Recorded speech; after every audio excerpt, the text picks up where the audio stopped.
చేయకూడదు ఏదైనా మాట్లాడితే దాన్ని సరిదిద్దాల్సిన బాధ్యత ప్రభుత్వ పెద్దగా ఉంది కాబట్టి ప్రభుత్వాన్ని సరైన మార్గంలో నడపాలి కాబట్టి ఆ ఎమ్మెల్యేలు గాని ఎమ్మెల్సీలు గాని ఎవరైనా సరే మాట్లాడిన పొరపాట్లు ఉంటే సరిచేసి మాట్లాడాలని అతను హితబోధ చేస్తారు. అదేవిధంగా ఆ బాధ్యతని ఇన్ఛార్జ్ మంత్రులకు అప్పచెప్పడం జరిగింది. ఆ ఇన్ఛార్జ్ మంత్రులు కూడా ఏ ఏ జిల్లాలో ఎవరెవరు ఉన్నారు, వారి యొక్క పనితీరు ఎలా ఉంది, వారి యొక్క ప్రోగ్రెస్ ఎలా ఉంది, అదేవిధంగా అసెంబ్లీలో వాళ్ళ యొక్క వ్యవహార శైలి ఎలా ఉంది అనే విధంగా కూడా వాళ్ళందరితో కూడా చర్చించి మెరుగైన రిజల్ట్స్ కోసం పేద ప్రజలకు ఇబ్బంది లేకుండా జరగాల్సిన కార్యక్రమం కోసం ఈ ప్రభుత్వం కూటమి ప్రభుత్వం పాటుపడి ఉంది కాబట్టి ఆ విధంగానే ఎమ్మెల్యేలు కూడా సరిదిద్దుకొని ముందుకెళ్లాలని ఒక ఉద్దేశంతో ఈ కార్యాచరణతో ముందుకెళ్తారు వర్మ గారు. ఏంటి ఏవో షఫిలింగ్లు కూడా పెట్టారట, ముందుగా అందరికీ ఇంటిమేట్ చేశారట, ఏ నియోజకవర్గం వాళ్ళది కాదు, మీరు జాగ్రత్తగా ఉండాల్సిన అవసరం ఉంది, ఇదే మీ అడ్డా అనుకుంటో లేకపోతే ఇదే మీ సామ్రాజ్యం అనుకోండి ఏలొద్దు అని. అంటే ఇప్పుడు షఫ్లింగ్లు అనేవి ఇప్పుడు ఇంకా ఎర్లీ అండి. ఇప్పుడు దాని గురించి ఏమి చంద్రబాబు నాయుడు గారు ప్రస్తావించారని మాకున్న ఇంటిమేషన్ అయితే ఏమీ లేదు. కాకపోతే ఒకళ్ళకైతే గ్యారంటీ, ప్రజల మన్నన ఎవరైతే పొందలేకపోయారో ఆ నియోజకవర్గంలో ప్రజల యొక్క నిర్ణయాల్ని ప్రజల యొక్క తీర్పుని ఎవరైతే గౌరవించి పనిచేయలేకపోయారో వారికైతే మరోసారి ఖచ్చితంగా అవకాశం అయితే ఖచ్చితంగా చెప్పారు. అది కూడా బాధ్యత. ఎందుకంటే ప్రజలు మని నమ్మి చంద్రబాబు నాయుడు గారి మీద కూటమి ప్రభుత్వం మీద నమ్మకంతో వాళ్ళు ఓట్లు వేసినప్పుడు స్థానిక శాసనసభ్యులు ఎవరైనా సరే 175 నియోజకవర్గాల్లో వాళ్ళ పరిధిలో ప్రజలకు అందుబాటులో ఉండి వారు ఏ ఉద్దేశంతో ఓటేశారో ఆ ఉద్దేశాన్ని నెరవేర్చాల్సిన బాధ్యత ప్రతి ఒక్క ప్రజాప్రతినిధి మీద ఉంటది. ఆ ప్రజాప్రతినిధి ఆ అవకాశాన్ని కనుక సద్వినియోగం చేసుకోకపోతే ఎవరైనా సరే ఖచ్చితంగా దానికేమి ఇదేం కాదు, ఎవరి మీద అయినా సరే యాక్షన్ తీసుకుంటారు. అదే విధాన్ని క్లియర్ గా క్లిస్టర్ గా నేను కూడా నిర్ణయం తీసుకుంటా, ఎవరి మీద డిపెండ్ అవ్వను. ప్రజల నుంచి వచ్చే రిపోర్ట్ కనుక ఏదైనా సరిగ్గా లేకపోతే, ప్రజల అభిష్టం వరకు మీరు కనుక ఎవరైనా సరిగ్గా పనిచేయలేకపోతే ఖచ్చితంగా నా నిర్ణయం కఠినంగానే ఉంటది అనే విషయం అయితే చాలా క్లియర్ గా చంద్రబాబు నాయుడు గారు చెప్పడం జరిగింది.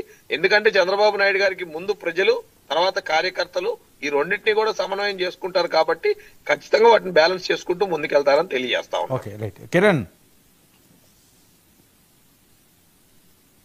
సార్, ఏంటి కొంతమంది ఎమ్మెల్యేలు వాళ్ళ మాట తీరు చాలా శిరోభారంగా తయారైంది, ఇక ఎక్కడో దగ్గర ఫుల్ స్టాప్ పెట్టాలి, 16 నెలలైనా తీరు మారటం లేదు, వాళ్ళ పాలనలో కొద్దిగా ఇబ్బందికర పరిస్థితులు ఉన్నాయి, అందరినీ కలుపుకుంటూ పోవటం లేదు నియోజకవర్గంలో. ఓ పక్క చంద్రబాబు నాయుడు గారు 2-3 సార్లు క్లాసు పీకినా ఎక్కడా మార్పు రావట్లేదట, ఇన్ఛార్జి మంత్రులకు అప్పచెప్పారు. జనసేనలో కూడా కొంతమంది ఎమ్మెల్యేలకి పవన్ కళ్యాణ్ గారు డైరెక్ట్గానే హెచ్చరించారు అని, జాగ్రత్తగా ఉండకపోతే మాత్రం ఉపేక్షించేది లేదు అని. అసలు ఏం జరుగుతుంది గ్రౌండ్ లెవెల్లో, ఎందుకు సయోధ్యగా ఉండలేకపోతున్నారు చంద్రబాబు నాయుడు గారు, పవన్ కళ్యాణ్ గారు? అన్నిటికీ కూడా వాళ్ళే ముందుంటున్నారు, వాళ్ళ దగ్గర ఎటువంటి విభేదాలు అవి ఇవి వచ్చే పరిస్థితి కనిపించలేదు. ఏమైనా చిన్న చిన్న వచ్చినా సరే వాళ్ళు సైలెంట్గానే ఉంటున్నారు, దాన్ని బహిరంగంగా మాట్లాడలేదు. కింద లెవెల్కి వచ్చేసరికల్లా ఎందుకు అర్థం చేసుకోలేకపోతున్నారు, ఏం జరుగుతుంది? అందరికీ నమస్కారం అండి. సార్, ఫస్ట్ నుంచి కూడా కూటమి వ్యవహార శైలి లేకపోతే పవన్ కళ్యాణ్ గారి ఆలోచన విధానం, చంద్రబాబు నాయుడు గారి ఆలోచన విధానం ఒకటే, చాలా క్రిస్టల్ క్లియర్ గా ఉంది. క్రమశిక్షణ అనేది ఎవరికైనా ఉండాల్సిందే. అది ఇంట్లో పిల్లలకైనా బయట ఎమ్మెల్యేలకైనా ఎవరికైనా క్రమశిక్షణ ఉండాలి. క్రమశిక్షణ లేకపోతే ఖచ్చితంగా చంద్రబాబు నాయుడు గారి గురించి మనకు తెలుసు, పవన్ కళ్యాణ్ గారి గురించి కూడా తెలుసు. వాళ్ళిద్దరూ ఒక యూనివర్సిటీ లాగా ఒక వ్యవస్థని రన్ చేస్తున్నప్పుడు, 2 రాజకీయ పార్టీలని రన్ చేస్తున్నప్పుడు, అందులోనూ కూటమిగా ఏర్పడి మనం 15 సంవత్సరాలు కలిసి ప్రయాణం చేయాలనుకుంటున్నప్పుడు ప్రజలు మన మీద బలమైన విశ్వాసం చూపించి రాష్ట్ర చరిత్రలో ఎప్పుడూ లేని మ్యాండేట్ ని మనకి ఇచ్చినప్పుడు ఖచ్చితంగా మనందరం కూడా ఒళ్ళు దగ్గర పెట్టుకుని ఉండాల్సిన అవసరం ఉంది. అది ఎమ్మెల్యేలు అవనివ్వండి, కార్యకర్తలు అవనివ్వండి, ఎవరైనా కూడా, చిన్న స్థాయి నాయకులైనా పెద్ద స్థాయి నాయకులైనా. ఇందులో పవన్ కళ్యాణ్ గారు కానీ చంద్రబాబు నాయుడు గారు కానీ ఎక్కడా కూడా ఎక్సెప్షన్స్ ఏమి లేవు. వాళ్ళు ఎవరి మీద ఎక్సెప్షన్ ఏమి చూపించరు.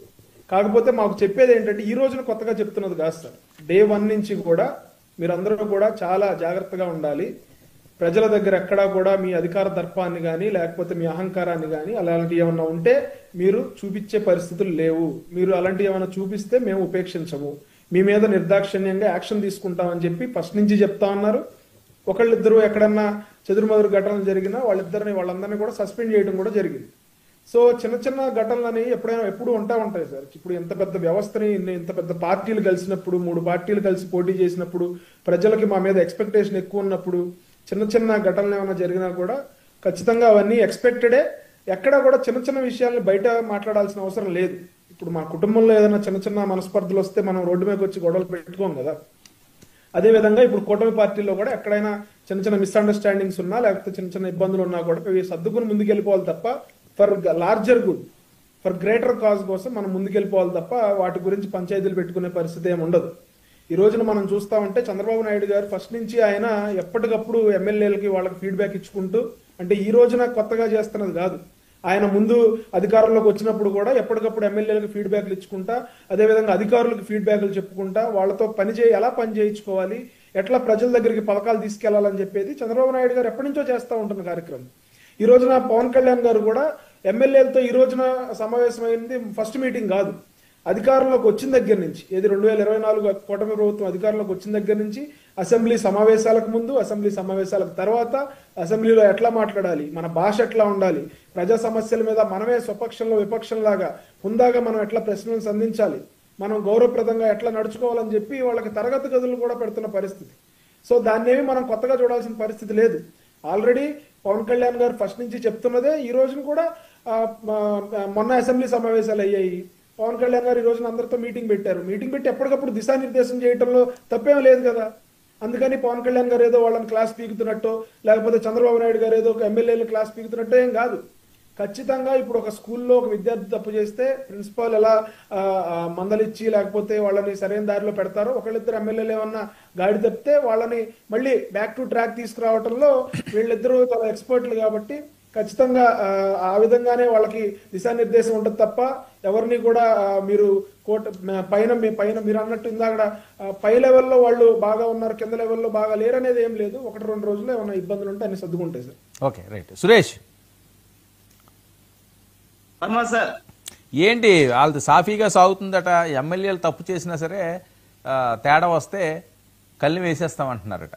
మీ హయాంలో ఎలా సాగలేదు చూసారా, మా పాలన ఎంత అద్భుతంగా సాగుతుందో, ఏ ఎమ్మెల్యే తప్పు చేసినా మేము అసలు ఒప్పుకోవట్లేదు, బహిరంగాన్ని శిక్షించడానికి కూడా మేము వెనకాడం, ఇది కదా పాలన అంటే అంటున్నారు. సార్ ముందుగా మీకు పెద్దలు కెఎస్ ప్రసాద్ గారికి, సోదరులు దాసర్ కిరణ్ గారికి, రాకేష్ గారికి నా నమస్కారాలు.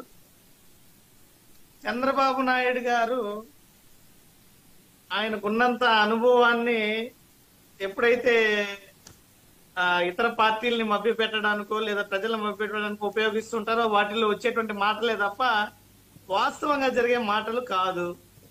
మొదటగా ఎమ్మెల్యేలకు వార్నింగ్ ఇవ్వడమో లేదంటే ఇంకొకరిని అదుపులో ఉండమని చెప్పడమో కాదు చంద్రబాబు నాయుడు గారు చేయాల్సింది. ముందుగా ఆయన మారాలి. చంద్రబాబు నాయుడు గారే మారకుండా కింద స్థాయిలో ఎమ్మెల్యేలు కానీ, మంత్రులు కానీ, అధికారులు కానీ ఏం మారుతారు? చంద్రబాబు నాయుడు గారు ఇచ్చినటువంటి హామీల మీద కట్టుబడాలి.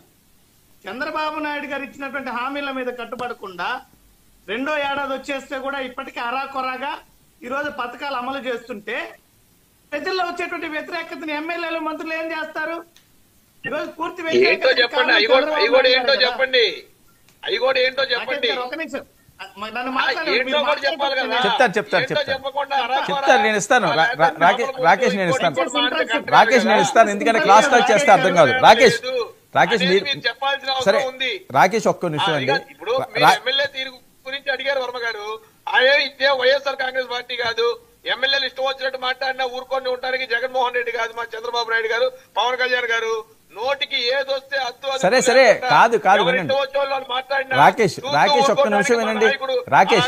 రాకేష్ ఫస్ట్ వినండి, నా మాట వినండి. మీకు ఇద్దరు కాదు వినండి, మీరు ఇద్దరికి ఆయన సమాధానం చెప్పాలి. ఆయన ఇప్పుడే స్టార్ట్ చేశారు, మీకు నేను ఇస్తాను, అవకాశం ఇస్తాను.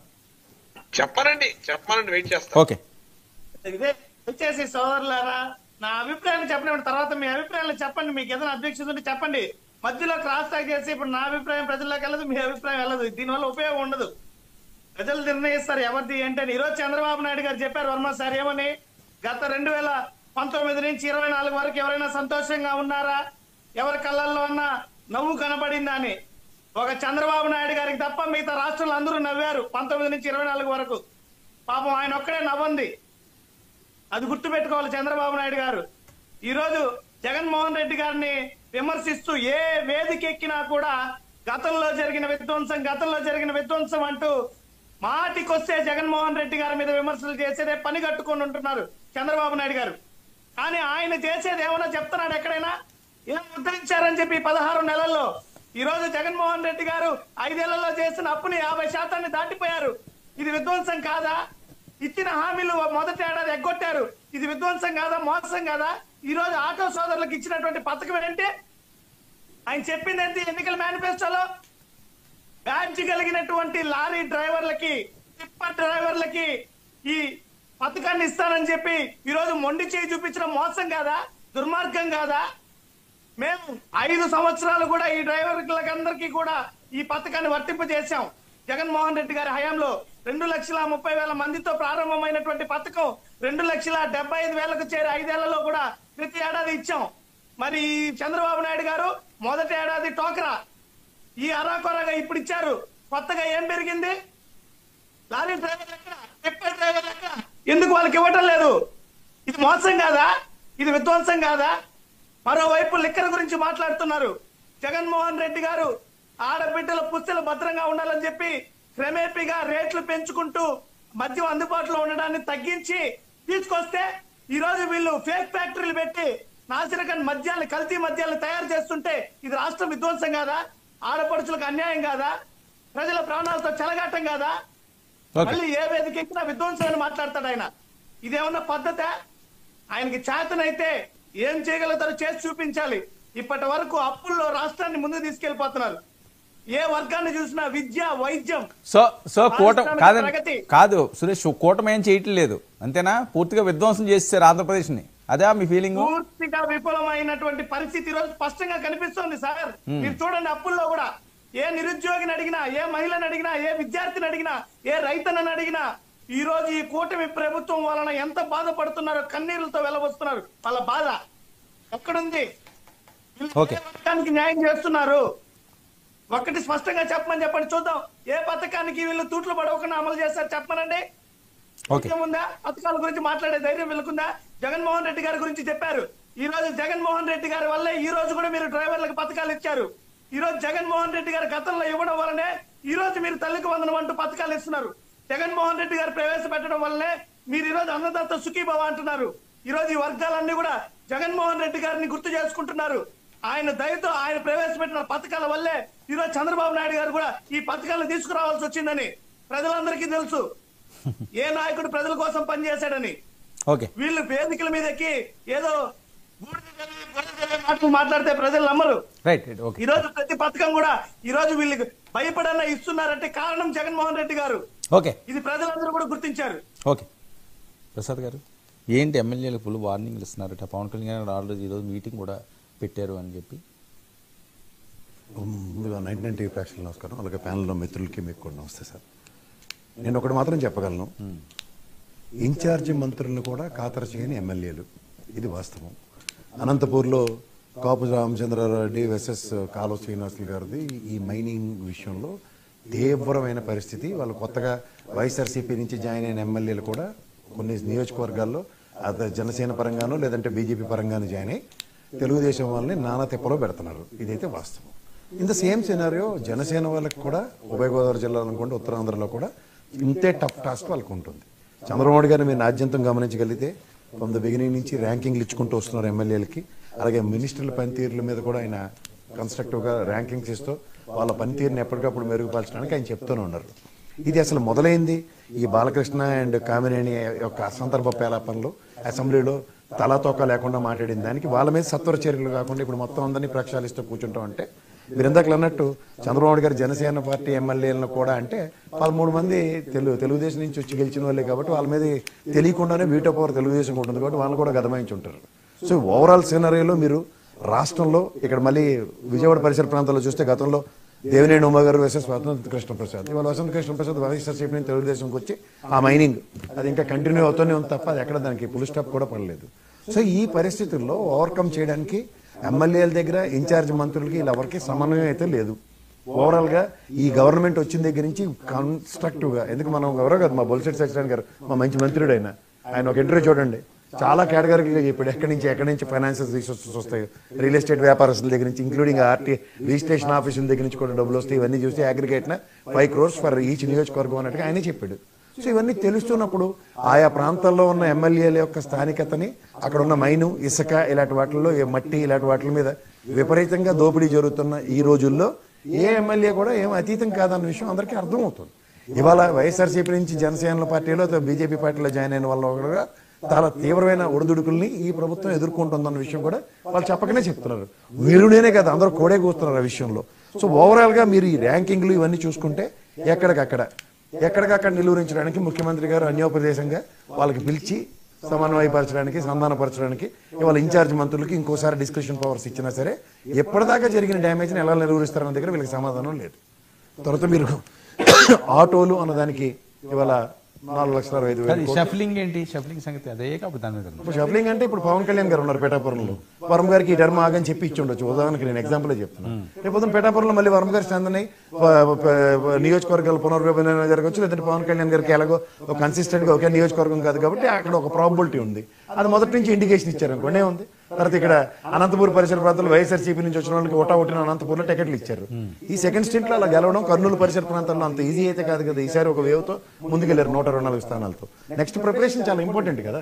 చంద్రబాబు నాయుడు గారికి ఏంటంటే తనతో మమేకమై తనతో పార్టీతో ట్రావెల్ చేస్తున్న కార్యకర్తలు, నాయకుల్ని సంధానపరుచుకుని సమన్వయపరుచుకుని ఎలక్షన్ ముందుకెళ్లారు. BJP and Telugu Desam and Janasena అన్న ప్రాస్పెక్ట్ లో చాలా మంది త్యాగాలు చేసిన వాళ్ళు ఉన్నారు. వాళ్ళని రీఅకామిడేట్ చేసే కార్యక్రమంలో నెక్స్ట్ నియోజకవర్గాల పునర్విభజనప్పుడు జరిగినా, లేదంటే పునర్విభజన జరగకపోతే వచ్చిన ఉపద్రవంలో వాళ్ళ నాయకులను వాళ్ళు పరిరక్షించుకోవాలి కదా. మీరు అన్నట్టు జనసేన కూడా ఇప్పుడు క్షేత్రస్థాయిలో తిరగడం మొదలెట్టి ఆయన నియోజకవర్గాలు పెంచుకోవడానికో, లేదా 20 బదులు స్వచ్ఛందంగా 13 స్థానంలో తెలుగుదేశం బదులు మా నాయకత్వ లక్షణాలతోనే పెంపొందించుకోవడానికి నాయకులు తయారు చేసుకున్న 5 సంవత్సరాలు జరగదు మాటలు. సో ఇవేవి జరగట్లేదు అనుకోండి. ఎక్కడ పార్టీల పరిస్థితులు అలాగే ఉంటే స్టాండ్ స్టిల్ సిచ్యువేషన్స్ లో ముందుకెళ్ళలేని పరిస్థితి ఉన్నప్పుడు ఏమవుతుంది? ఏంటి జగన్మోహన్ రెడ్డి గారి పాదయాత్ర ఏంటి? 3,800 చిల్లరతో తిరిగారు కదా అప్పుడు. దీన్ని క్రాస్ చేస్తున్నారట. అది వస్తారు సార్. ఇప్పుడు అపోజిషన్ పార్టీలో ఉన్నప్పుడు ఏం లోకేష్ గారు పాదయాత్ర చేయలేదు, గతంలో జగన్మోహన్ రెడ్డి గారు పాదయాత్ర చేయలేదు, అంతకన్నా ముందు రాష్ట్ర చంద్రబాబు నాయుడు గారు చేయలేదు, దానికన్నా ముందు తెలుగుదేశం పార్టీని తగ్గించడానికి రాజశేఖర రెడ్డి గారు చేయలేదా? ఇవాళ పాదయాత్రలు అన్నవి ప్రజల యొక్క సమస్యల మీద ఒక పార్టీ నిక్కచ్చిగా వాళ్ళ యొక్క మనోగతాలని ప్రజలకి అనుగుణంగా మార్చడానికి ఉపయోగపడుతున్న ఒక సాధనం. సో ఇందులో పాదయాత్ర అనేది వాళ్ళు ఇంకా డెసిషన్ తీసుకుంటున్నారు. ఇది ప్రాబబుల్ డెసిషన్స్ లాస్ట్ 2 years ఉంటుంది ఎప్పుడైనా సరే. 26th అంటున్నారు. రేపు ఉత్తరాంధ్ర కూడా వెళ్తున్నారు. ఉత్తరాంధ్ర వెళ్తారు. ఎందుకంటే మెడికల్ కాలేజీల విషయంలో ఒక తీవ్రమైన అనిశ్చితి ఈ ప్రభుత్వం తెలియకుండానే సెల్ఫ్ గోల్ వేసుకుంది. ఉదాహరణకి నర్సీపట్నం నియోజకవర్గంలో ఆయన చాలా ఫుడ్ డౌన్ చేస్తూ మాడారు గౌరవ స్పీకర్ గారు. ఆ తదనంతర పరిణామంలో అక్కడ గజెట్ ఉంది. తర్వాత ఆ నిర్మాణానికి 500 కోట్లు వ్యయం వెచ్చించడానికి 1-2 బడ్జెట్స్ ఎలా ఎలకేషన్స్ ఉన్నాయి. తదనంతరంలో ఈ ప్రభుత్వం రాగానే ఎలకేషన్స్ మీద వీళ్ళకి ఒక క్లారిటీ లేనప్పుడు దాని యొక్క ఆవశ్యకత మీద అక్కడ నిలబడి పోరాటం చేయవలసిన బాధ్యత అపోజిషన్ మీద ఉంటుంది. అందులో దాంట్లో ఇంకేం లేదు. మీరు ఇందాక ఆటో డ్రైవర్లకు ఇచ్చిన దాంట్లో త్రిమూర్తులు అన్నారు. ఎవరు సార్ త్రిమూర్తులు మీ ప్రాస్పెక్టులో? లోకేష్ గారు ఎలా త్రిమూర్తుల్లో ఒకడవుతాడు? ఖచ్చితంగా ఒక మాధవ్ గారు ఈ రోజు కనుక మన చూడండి, ఇది మా మంచి ప్రభుత్వం అని చెప్పి అనంతపూర్లో పెట్టిన సభకి 3 ఉన్నారు జెండాలు పట్టుకుని. ఇవాళ ఆటో సమస్యల మీద బీజేపీ పార్టీ ఎందుకు లేదు? ఆటో డ్రైవర్లకు ఇచ్చిన దీంట్లో పథకంలో మీరు ఏదైనా ఈ రోజు ఉన్నారే మాధవ్ ఎక్కడున్నారు? మీరు త్రిమూర్తులు మీరు కూడా ఇంటర్వ్యూషన్ లో వాళ్ళ పేరు చెప్పకుండా వీళ్ళు 3 కలిసి మంచి డిసిషన్ తీసుకుంటున్నారు. ఆటోలో ఎక్కింది వీళ్ళు 3 కదా. అదే చెప్తున్నాను సార్. మీరు ఆటోలో ఇల్లు ఎక్కారు. మాధవ్ గారికి బీజేపీకి సంబంధం లేదంటే మేము విశ్లేషకుడు చెప్పవలసిన బాధ్యత మాకు ఉంటుంది కదా. ఏదో మమ అనిపించడం కాదు. మీరు చూపిస్తున్న ఇందాక విజువల్స్ లో, మీరు ఇందాక చూపించిన విజువల్స్ లో స్టేజ్ మీద జెండాలు పట్టుకున్న దగ్గర బీజేపీ పార్టీ అధ్యక్షుడి హోదాలో మాధవ్ గారు, తెలుగుదేశం పార్టీ అధ్యక్షుడి హోదాలో చంద్రబాబు నాయుడు గారు, అది జనసేన పార్టీ అధ్యక్షుడి హోదాలో పవన్ కళ్యాణ్ గారు. సోషల్ మీడియాలో వర్ణిస్తున్నారు. అది బాధను ఎందుకు పెట్టలేరంటే అది నేను సమాధానం చెప్పలేదు.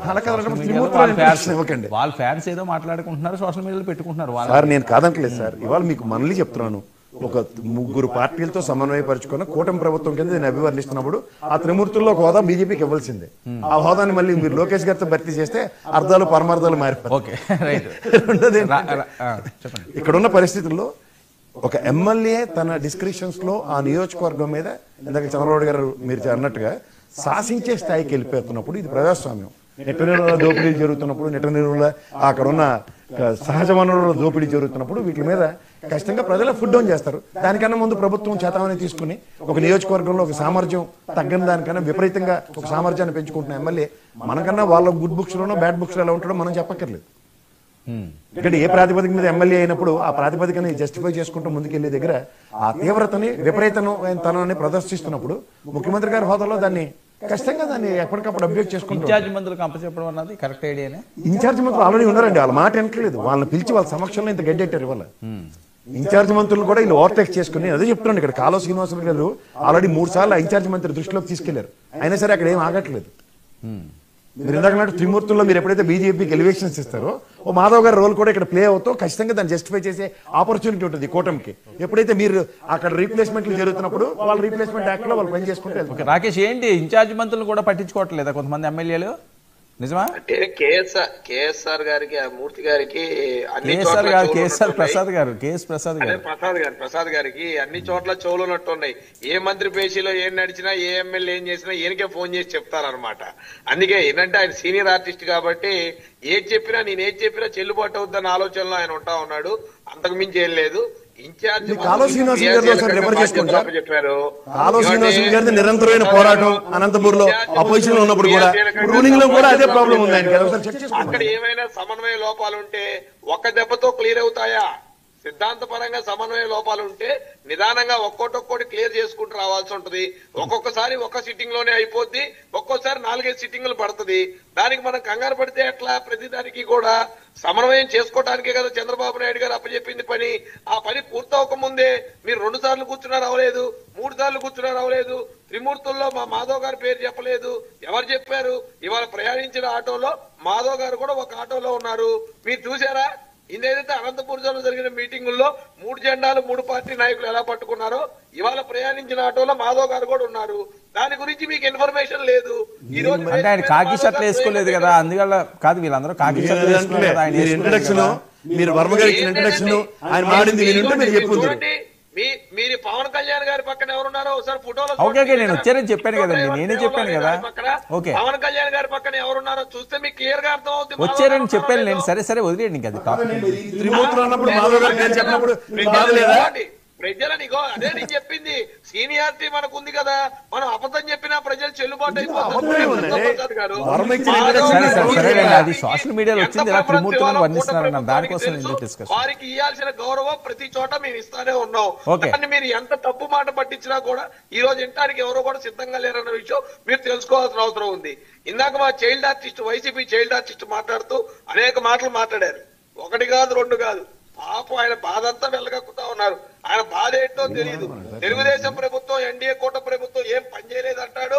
మళ్ళీ ఇచ్చిన పథకాలన్నీ ఆయనే చెప్పుకుంటా వస్తా ఉన్నాడు. మరి నిజంగా నువ్వు చెప్పినట్టు ప్రజల బాధల్లో ఉన్నారే అనుకుందాం. నువ్వు చెప్పిందే కాసేపు రైట్ అనుకుందాం. మీ నాయకుడు ఎక్కడ ఉన్నాడు? బెంగళూరులో ఏ ఊరేగింపులు చేస్తా ఉన్నాడు? మరి ప్రజల కష్టాల్లో ఉంటే వచ్చి ప్రజల పక్షం నిలబడాలి కదా. ప్రజల కన్నీళ్లు పరమమై హైంద్రనివా కాలం నుంచి, కృష్ణానది నుంచి గోదావరి పొరులు పొంగుతుంది కదా. మరి మీ నాయకుడు ఏం చేస్తా ఉన్నాడు? బెంగళూరులో ఏం నిద్రపోతా ఉన్నాడు? వచ్చి ప్రజల కష్టాల గురించి మాట్లాడాలి కదా, దాన్ని అడ్రస్ చేయాలి కదా. ప్రజల తరపున ఎందుకు మాట్లాడలేకపోతున్నారండి? చెప్పాలి కదా దానికి సమాధానం.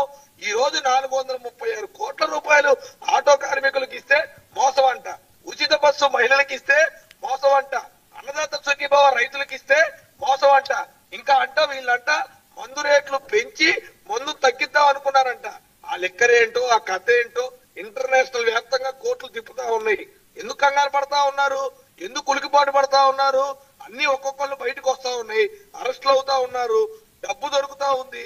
అయినా ఇంకా దాన్ని బుకాయించే ప్రయత్నం చేస్తా ఉన్నారు. అసలు మీ నాయకుడు ఈ విషయం తెలుసుకొని బయటకే రావట్లా. రాష్ట్రాలు దాటిపోయి బెంగళూరులో ఉంటున్నాడు పూర్తిగా. తెలుగు రాష్ట్రాల్లో కూడా ఉన్నట్లా పక్క రాష్ట్రాన్ని కర్ణాటకలో ఉంటున్నాడు. నిజంగా ప్రజల బాధలో ఉంటే మీ నాయకుడు ఎక్కడా? మీ నాయకుడు ఎందుకు ప్రజల బాధలు పట్టించుకోవట్లేదు? మీ నాయకుడు వచ్చి ప్రజల తరపున బాధలు ఉంటే మాట్లాడాలి కదా.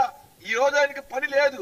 ఎందుకంటే ప్రజలకు బాధలు లేవు కాబట్టి, ప్రజలు నిక్షేపంగా ఉన్నారు కాబట్టి మీ నాయకుడు అది ఏ పని లేక బెంగళూరు పోయి కూర్చున్నాడు. ఆ విషయం మీరు గుర్తు పెట్టుకుంటే చాలా బాగుంటది. ఏదో కాసేపు మనం ఒకటి ఉన్నాం కదా అని చెప్పి ప్రతినిధి కింద కూర్చోబెట్టాం కానీ ఏదొస్తే అది మాట్లాడితే పద్ధతి కాదు. దయచేసి కొద్దిగా పైన ఉన్న సీనియర్ నాయకుడిని చూసైనా సరే కొద్దిగా మీరు ప్రిపేర్ అయ్యి వచ్చి మాట్లాడితే చాలా గౌరవంగా హుందాగా ఉంటుంది అనే విషయం ఈ మీడియా ముఖంగా తెలియజేస్తుంది. అందుకనే వీడు ఎక్కడెక్కడ అంటున్నారని ఆయన పాదయాత్ర పెట్టారట. 1000 కిలోమీటర్లు నడడానికి మొత్తం రంగం సిద్ధమైంది. బెంగళూరు నుంచి బయటికి రమ్మనండి వర్మ గారు, ఈ పాదయాత్రలు చేయమనండి. ఆయన ఎవరు ఆపలేదు. ఫస్ట్ ఆయన వెళ్ళిపోయి ఆంధ్రప్రదేశ్ లో లేక దాదాపు 15 రోజులు అవుతుంది. ఇంత పెద్ద దసరా ఉత్సవాలు, ఇంత పెద్ద పండగలు, జనాలంతా కేరింతలు కొడుతూ పబ్లిక్ బయటకు వచ్చి దేవుళ్ళని సందర్శించుకొని పిల్లలు సెలవులు అన్ని ఎంజాయ్ చేస్తా ఉంటే ఈయన కూడా హాలిడే ట్రిప్పులకి వెళ్ళిపోయి ఎక్కడో ఉన్నాడు. రేపెప్పుడో మళ్ళీ లండన్ వెళ్తా ఉన్నాడు మందుకు మెడిసిన్ కోసం. మళ్ళీ వచ్చిన తర్వాత డోస్ వేసుకున్న తర్వాత మళ్ళీ మొదలు పెడతా ఉంటాడు. ఇవన్నీ వాళ్ళు చెప్తా ఉంటారు. ఏదో వాళ్ళ ట్రైన్ సెక్షన్ లో జరుగుతా ఉంటాయి. వాళ్ళు వచ్చి పబ్లిక్ లో మాట్లాడాలి సార్. ఈ రోజు వాళ్ళ దగ్గర మీడియా ఉంది, యూట్యూబ్ ఛానల్స్ ఉన్నాయి. పబ్లిక్ బాధలు ఎక్కడ ఉన్నాయో వెళ్ళి చూపించమనండి. ఎవరో పేరు సార్ వాళ్ళని, ఎవరో పేరు వర్మ గారు? ఒక యూట్యూబ్ ఛానల్ ఆపుతున్నారా, ఒక మెయిన్ ఛానల్ ఆపుతున్నారా? నిజంగా పబ్లిక్ పెడగోపులు పెట్టేసి బాధలు పడుతున్నారంటే వెళ్ళి చూపించమనండి. అరే 20,000 రూపాయలు ఉన్న గ్రీన్ ట్యాక్స్ ని 3,000 రూపాయలకి తగ్గిస్తే ప్రజల బాధలు పెంచినట్టు అంట. 10,000 రూపాయలు గతంలో వాళ్ళు ఇస్తే మేము 15,000 రూపాయలు పెంచిస్తే అది ప్రజల చైల్డ్ ఆర్టిస్ట్. ఆయన మాట్లాడేదానికి అర్థం పక్క ఉండాలి. సరే సరే okay okay Suresh respond. Sir ఇప్పుడు మహిళలకి ఆడబిడ్డ నిధి 1,500 రూపాయల టోకరా, నువ్వు బస్సు గురించి చెప్పమ్మా, ముందు బస్సు గురించి చెప్పు. ఈ బస్సు గురించి మొదలు పెట్టు.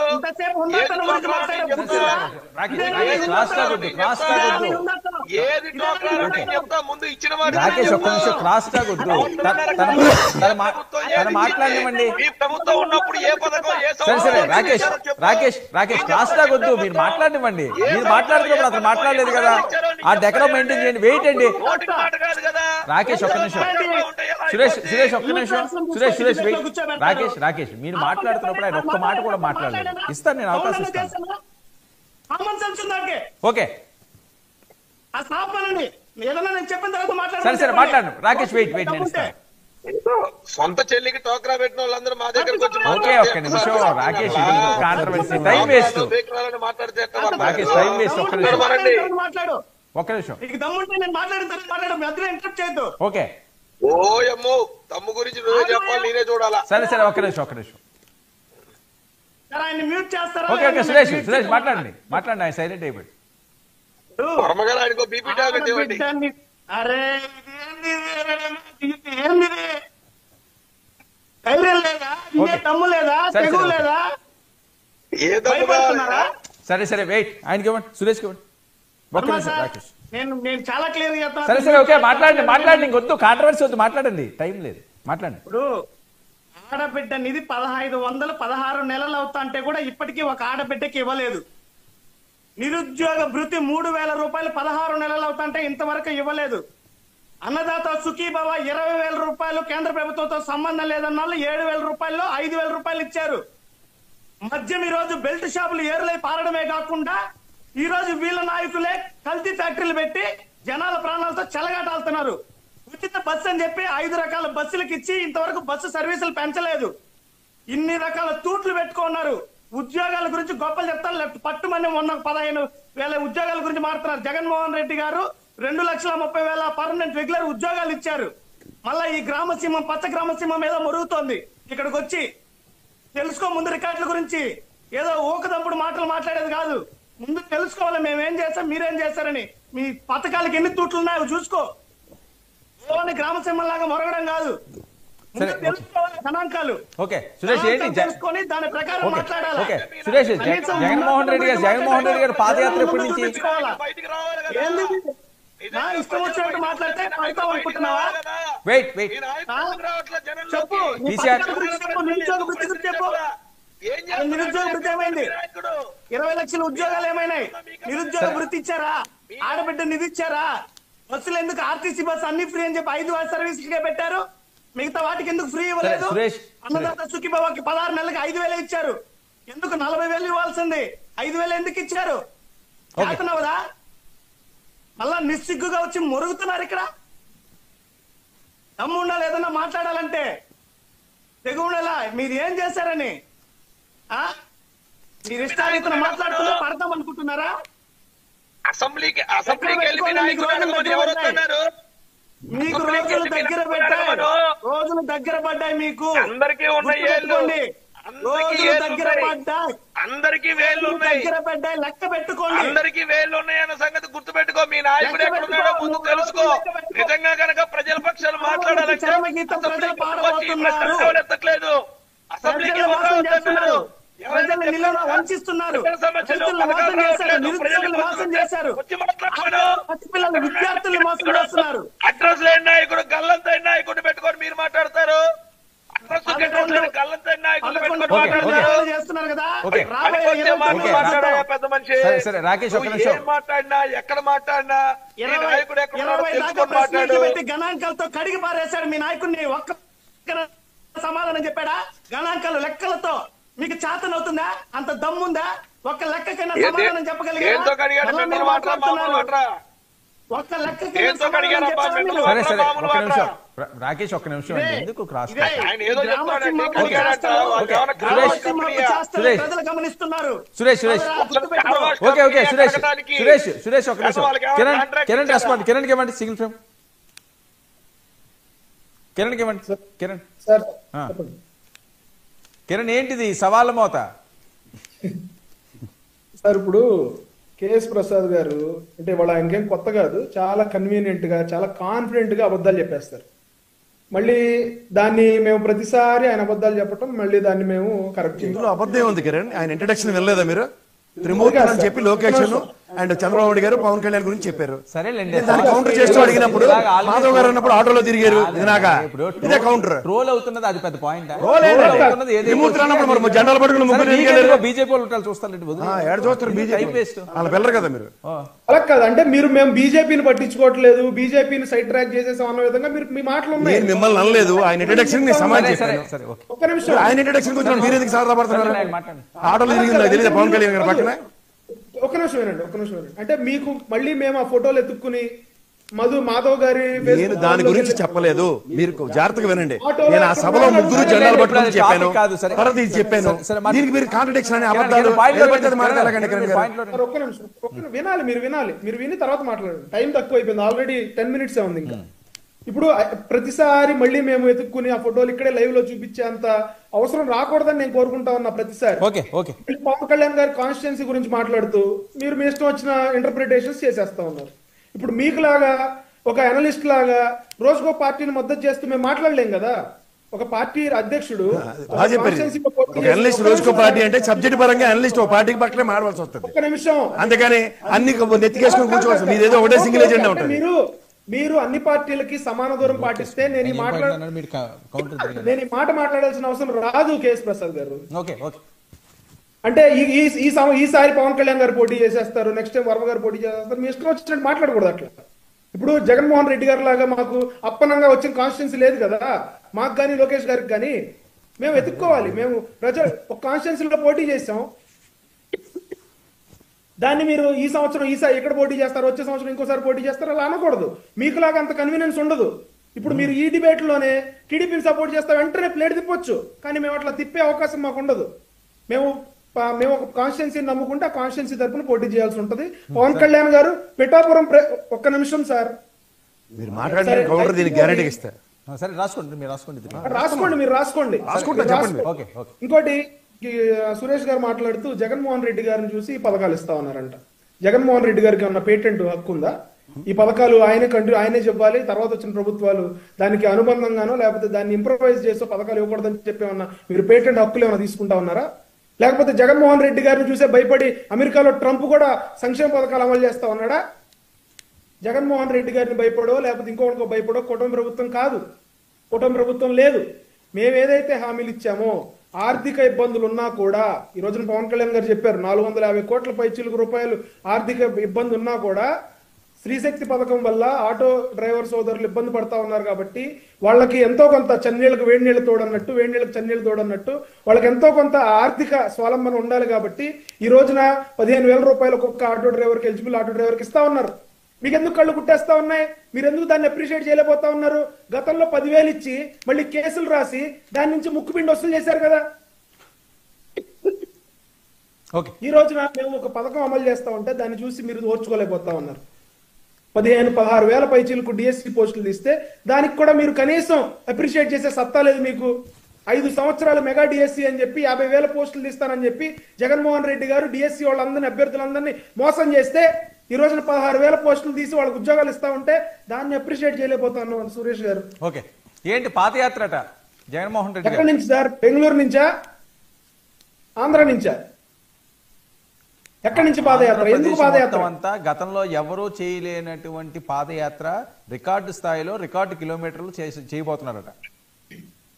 సార్ ఏంటి సార్, ఇప్పుడు ఒలింపిక్స్ లోకి వెళ్ళి లేకపోతే ఏదన్నా స్పోర్ట్స్ మీట్ లోకి వెళ్ళి 5 కిలోమీటర్లు 25 నిమిషాల్లో పరిగెత్తాలి, 20 నిమిషాల్లోనూ 15 నిమిషాల్లో పరిగెడితేనే రికార్డు. పాలిటిక్స్ లో పాదయాత్రలో ఎన్ని వేల కిలోమీటర్లు నడిస్తే ఏముంది, ఎన్ని వేల కిలోమీటర్లు ఎన్ని రోజుల్లో నడిస్తే ఏముంది? పాదయాత్ర అని చెప్పి సంవత్సరం పాటు నడిచాడు జగన్మోహన్ రెడ్డి గారు. ఏం చేశాడు అధికారంలోకి వచ్చి? కులం చూడం మతం చూడం అన్నారు. ఎస్, నిజంగా కులం చూడం మతం చూడాల. అన్ని కులాల వాళ్ళని కొల్లబొడిశారు, అన్ని మతాల వాళ్ళని కొల్లబొడిశాడు, అన్ని ప్రాంతాల వాళ్ళని కొల్లబొడిశాడు, అన్ని ప్రాంతాలని నాశనం చేశాడు, అన్ని వర్గాల వారిని అప్పుల ఊబిలో కూరేశాడు. దేనికి ఆయన పాదయాత్ర? ఎక్కడి నుంచి పాదయాత్ర? బెంగళూరు నుంచి మొదలు పెడతారా, చెన్నై నుంచి మొదలు పెడతారా, లేకపోతే ఆంధ్ర నుంచి మొదలు పెడతారా? ఇందాక సోదరుడు రాకేష్ గారు చెప్పినట్టు జగన్మోహన్ రెడ్డి గారికి ఈ రోజున పనేం లేదు రాష్ట్రంలో. ఒక సమస్య మీద పోరాటం చేద్దామంటాడు, ఆయన బెంగళూరు నుంచి పిలిపిస్తాడు. ఆంధ్రాలో పాపం వీళ్ళకేమో చెయ్యాలో వద్దో అర్థం కాదు, ఆ ప్రోగ్రామ్ చెయ్యాలో వద్దో అర్థం కాదు, వెళ్ళాలో వద్దో అర్థం కాదు. నాయకుడేమో ఎక్కడో ఉంటాడు, పిలిపిస్తాడు, నాయకుడు రాడు. ఆ సమ్మెలో పాల్గొనటానికో లేకపోతే ధర్నాలో పాల్గొనటానికో ఈ రోజున వీళ్ళు చేసే ఏ కార్యక్రమానికి కూడా ప్రజలు హర్షించే పరిస్థితి లేదు. వర్మ గారు, జగన్మోహన్ రెడ్డి గారు పాదయాత్ర చేస్తేనో లేకపోతే ఒకసారి చూశారు కదా పాదయాత్ర చేస్తే ఏమైందో, ఒక్కసారి అవకాశం ఇస్తే ఏమైందో చూశారు కదా. మళ్ళీ పాదయాత్రలు చేసి మళ్ళీ మాయమాటలు చెప్పి ఈసారి ఆయన చెప్పడానికి ఏమీ లేవు. లాస్ట్ టైం చెప్పేశాడు అన్ని, తండ్రి లేని బిడ్డని, లేకపోతే బాబాయిని చంపారు, తాతని చంపారు, మా నాన్న చంపారు, నన్ను కూడా చంపాలని చూస్తా ఉన్నారు, ఒక్క అవకాశం అన్నాడు. ఈసారి ఒక్క అవకాశం కూడా లేదు. ఆయన మళ్ళీ పోరాటం చేస్తే ఆయనతో పాటు తిరగడానికి ఎవరు లేరు. అంటే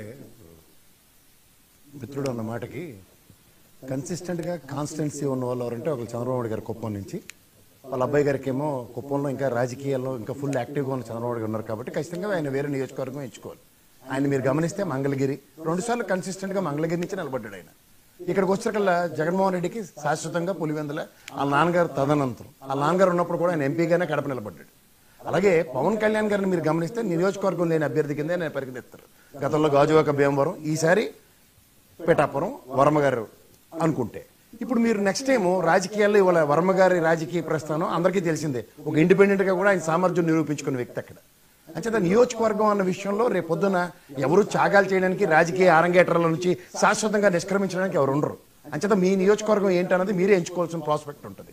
మీరు మాట్లాడుతూ మీరేమి సింపతి చూపించాల్సిన అవసరం లేదు, మీరేం సింపతి చూపించాల్సిన అవసరం లేదు. పవన్ కళ్యాణ్ గారు భీమవరంలో పోటీ చేస్తే మళ్ళీ భీమవరంలో జనసేన పోటీ చేసింది, మీరు తెలుసుకోవాలి ఆ విషయాన్ని. కానీ ఆయన నిలబడలే కదా, ఆయన నిలబడలే కదా.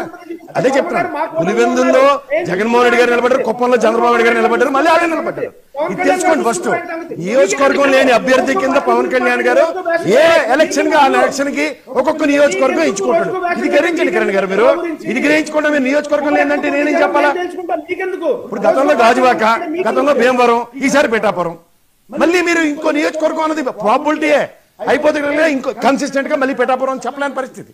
మీరు ఇంకొక విషయం చెప్తాను, గతంలో చింతలపూడి గారు, మీకు మళ్ళీ చెప్తున్నా, నియోజకవర్గం మీద పట్టు లేకపోవడం అంటే, కిరణ్ గారు మీకు మళ్ళీ చెప్తున్నా, నియోజకవర్గం మీద పట్టు లేని నాయకుడు అంటే చింతలపూడి గారు అనే ఒక మహానుభావుడు ప్రజారాజ్యం పార్టీ నుంచి గెలిచిన అతను లెక్కచ్చిగా 1,00,000 సభ్యత్వాలు చేయగానే నా గెలుపు నల్లేరు మీద అనుకుని గాజువాకి వెళ్తే ఏమైందో చూసుకోండి ఒకసారి. ఇది ట్రాక్ రికార్డు. ఇవాళ మీరు ఇంకో మాట చెప్తున్నారు, ట్రాక్ రికార్డు అన్న దగ్గర నియోజకవర్గం మీద పుట్టి పెరిగిన దగ్గర ఉన్న మమకారంతో ఎవరైనా సరే, అది చంద్రబాబు గారికి ఇప్పుడు జగన్మోహన్ రెడ్డి గారికి వర్తిస్తుంది రాష్ట్ర నాయకత్వాల్లో. ఆఖరికి పురంధేశ్వరం గారు కూడా ఇన్కన్సిస్టెంట్ గా వాళ్ళ నియోజకవర్గాలు తప్ప, గతంలో వైజాగ్ ఎంపీ, ఇప్పుడు రాజమండ్రి ఎంపీ చూసుకోండి. విజయమ్మ గారు వైజాగ్ లో పోటీ చేశారు, ఏమైంది? శాశ్వత నిష్క్రమణ కదా రాజకీయాల్లో. విజయమ్మ గారు పుట్టి నేను అది అంటలేదు, విజయమ్మ గారు పుట్టి పెరిగారా వైజాగ్ లో? నేను అది చెప్పట్లేదు. మాట్లాడొద్దు, నేను విజయమ్మ గురించి మాట్లాడే ప్రసక్తి కాదు ఇక్కడ. ప్రత్యక్ష రాజకీయాల్లో ఉన్న వాళ్ళ గురించి చర్చిద్దాం. ప్రత్యక్ష రాజకీయాల్లో ఉన్న వాళ్ళ గురించి చర్చిస్తూ మంగళగిరిలో 2 సార్లు కన్సిస్టెంట్ గా గెలుస్తున్న లోకేష్ గురించి మాట్లాడదాం. ఆయన కూడా నియోజకవర్గాన్ని స్థిరం చేసుకున్నాడు, అది శాశ్వతం చేసుకున్న ఆశ్చర్యం లేదు. కానీ మీ నాయకుడికి వచ్చేకల్లా ఇప్పటికే అంబిగ్యూటీయే. ఎందుకంటే ప్యారల్ గా పిఠాపురంలో వర్మ గారు ఉన్నారు. ఇది కానప్పుడు మీరు మాట్లాడండి. నిజమే, ఇక్కడ ఇంకో విషయం చెప్తాను, ఇన్కన్సిస్టెంట్ గా కాన్స్టిట్యున్సీస్ ఉంటే ఇదే ప్రాబ్లం. కన్సిస్టెంట్ గా కాన్స్టిట్యున్సీస్ ఉన్నాయనుకోండి, అసలు ఏ ప్రాబ్లం ఉండదు ఎవరికి. రోజుకో పార్టీ గురించి మాట కాదు, పార్టీ ఎజెండా లేనప్పుడు, మీలా ఎజెండా లేనప్పుడు ఉన్నప్పుడు వస్తే రోజుకో పార్టీ గురించి మాట్లాడాల్సి వస్తుంది. అందులో స్పెసిఫిక్ గా మీ గురించి మాట్లాడాల్సి వస్తుంది. స్పెసిఫిక్ గా మీ గురించి ఎందుకు మాట్లాడాల్సి వస్తుందంటే ఆ ప్రాబ్లం మీరే తెచ్చుకుంటారు కోరి. రీషఫలింగ్ అనే దగ్గర, ఆప్షన్ ఎక్స్ప్లోర్ చేసే దగ్గర మీరు తప్ప ఇంకెవరు కనబట్లే. మా అయితే వైఎస్ఆర్సీపీ నుంచి పారాచూట్ వేసుకొచ్చిన వాళ్ళు కనబడతారు. శాశ్వతంగా కనిపించే వాళ్ళు ఎవరంటే నియోజకవర్గాలు లేని వాళ్ళే. అది చూసుకోండి ఫస్ట్. ఇదెందుకు మీరు అడ్రస్ చేయరు? నియోజకవర్గం అన్న దాని యొక్క శాంక్చురీని జస్టిఫై చేయండి. మంగళగిరిని 2 సార్లు లోకేష్ గారు ఎలా జస్టిఫై చేసుకున్నారో చూసుకోమనండి. మీ ఇదే పోరాటం అయితే భీమవరం లేదా గాజువాక నుంచి చేసి ఈసారి గెలిచుంటే మేము మాట్లాడుతుంది వేరే విధంగా. అవకాశం మీరు ఇచ్చుకోరు.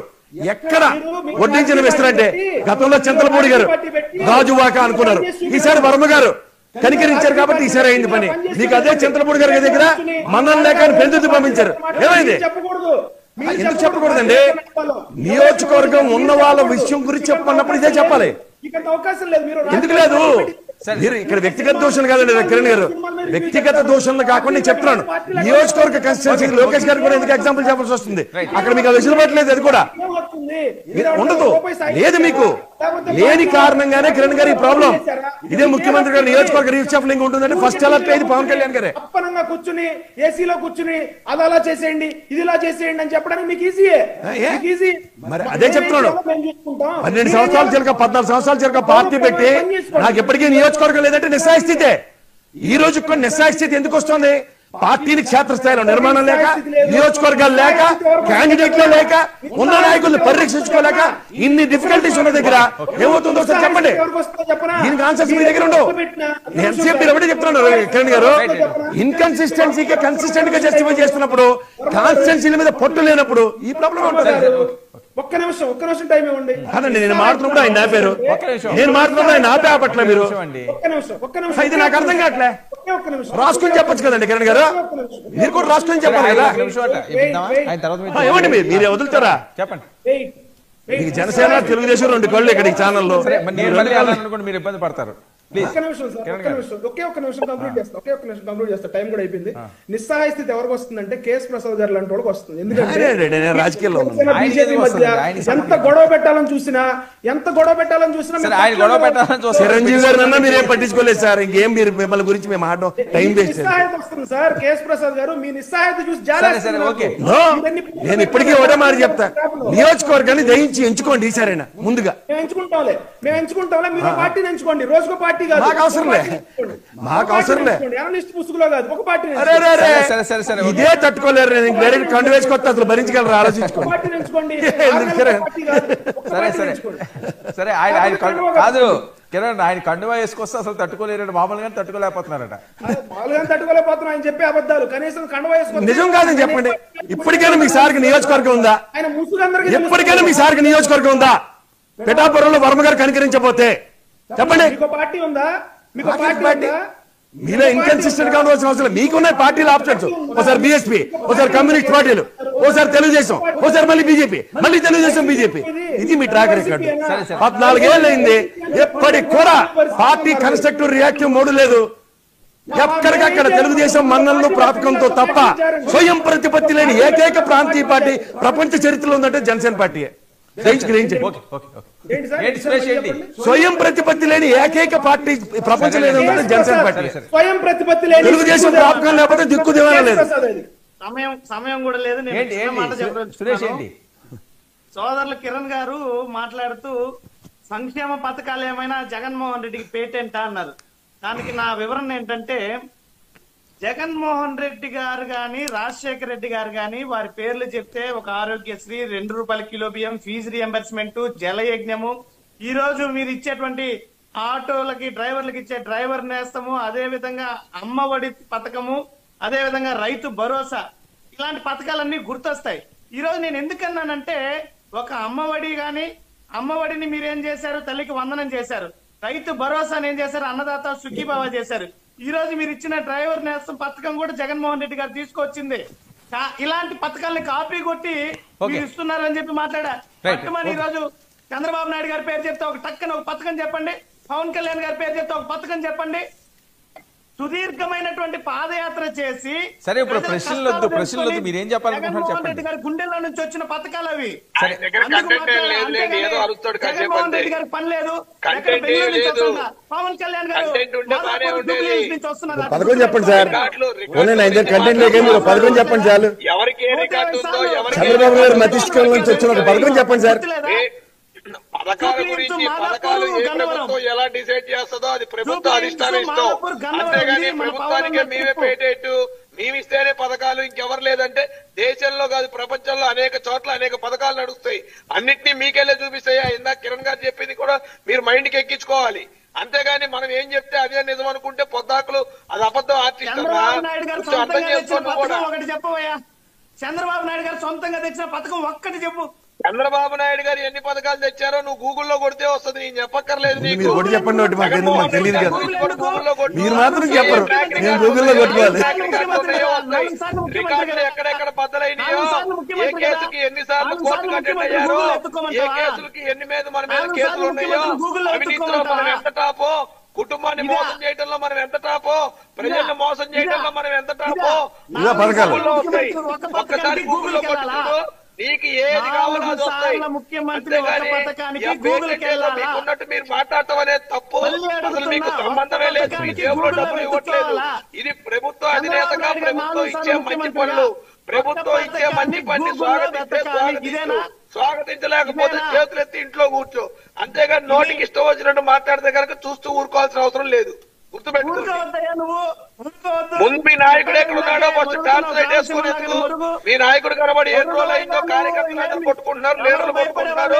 ఆ నాయకుడు ఎక్కడున్నాడో, బెంగళూరులో ఉన్నాడా, ఇంకో చోట ఉన్నాడా, ఇంకో చోట ఉన్నాడా, ఫస్ట్ మీ నాయకుడు ఎక్కడున్నాడో ఎందుకు బయటికి పట్టండి. ఆ తర్వాత మీరు మిగిలిన విషయాల గురించి మాట్లాడండి. మీ నాయకుడు ఎక్కడున్నాడో పట్టరానా? మీ నాయకుడు ఎక్కడ? అర్థమైందా? చొక్కా చిరిగిపోయాను, రామసింహంలాగా మొరగడం కాదు, జాగ్రత్త చొక్కా చిరిగిపోయాను. ప్రజలు ఆల్రెడీ సగం పెట్టారు, మీరు ఇంకా తెచ్చుకుంటే మీ చొక్కా చిరిగిపోతుంది. జాగ్రత్త. కాపీ కొట్టాడో చూసావా? ఎక్కడున్నాడా మీ నాయకుడు? పార్టీ అయితే మీది, మీ నాయకుడు ఎక్కడ? అదే నాయకుడు ఎక్కడ చెప్పు. 29లో తెలుస్తున్నాయా? మీ నాయకుడు ఎక్కడ? 29లో మీ తెలుస్తుంది. నాయకుడు ఎక్కడ? మీ నాయకుడు ఎక్కడ? 29లో మీకు చెల్లుబడిస్తారు కదా ప్రజలు, అప్పుడు మీ తెలుస్తుంది. నాయకుడు ఎక్కడబ్బా?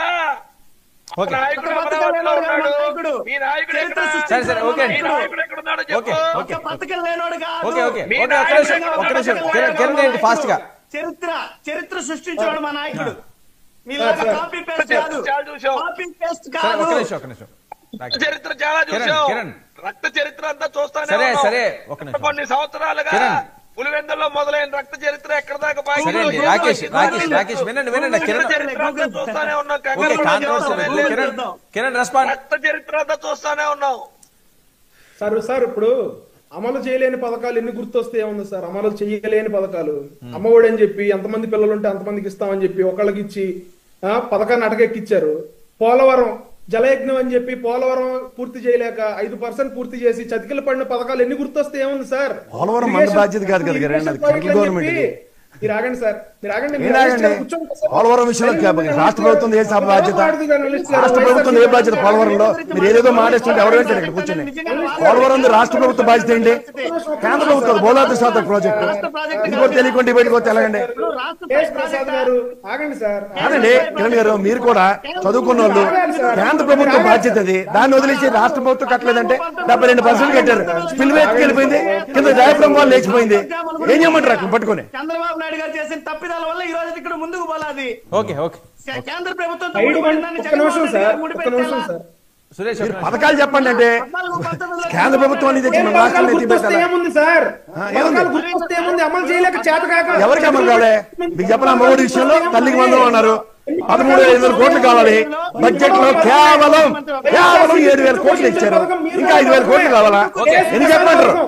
కేఎస్ ప్రసాద్ పథకం సార్, మీరు కూడా పథకమే.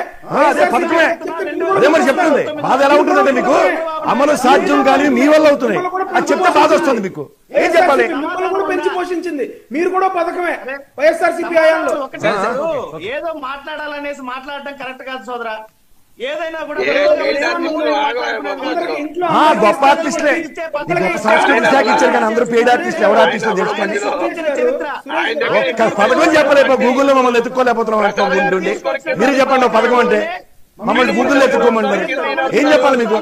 వాళ్ళంతా ఏం మాట్లాడతారు నాకు అర్థం కాదు. అమ్మఒడి పథకం అని చెప్పి ఇంట్లో అందరికి ఇస్తానని చెప్పి ఒక్కళ్ళకి ఇవ్వటం వాస్తవా కాదా చెప్పండి. ఇచ్చారు కదా.